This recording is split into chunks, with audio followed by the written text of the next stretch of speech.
Hi అండి, ఈరోజు వీడియోలో సింపుల్గా దొండకాయ ఫ్రైని ఎలా తయారు చేసుకోవాలో చూసేద్దాం.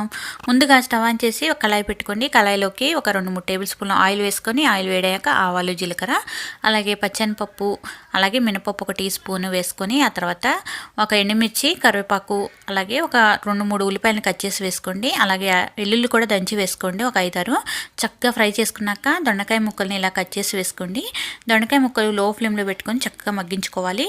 ఉప్పు అలాగే కొద్దిగా పసుపు వేసుకొని మగ్గించుకోవాలి. మూత పెట్టేసుకొని ఒక 5 నుంచి 10 నిమిషాల పాటు మగ్గించుకొని, తర్వాత మళ్ళీ ఒకసారి కలుపుతూ మిక్స్ చేస్తూ మరొక 5 నిమిషాల పాటు మగ్గించుకోవాలి.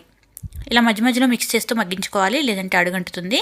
చక్కగా దొండకాయ ముక్కలు ఫ్రై అయ్యాక దీనిలోకి రుచికి సరిపడా ఉప్పు, కొద్దిగా జీలకర్ర పొడి, కొద్దిగా ధనియాల పొడి 1 టీ స్పూన్ చొప్పున వేసుకోండి.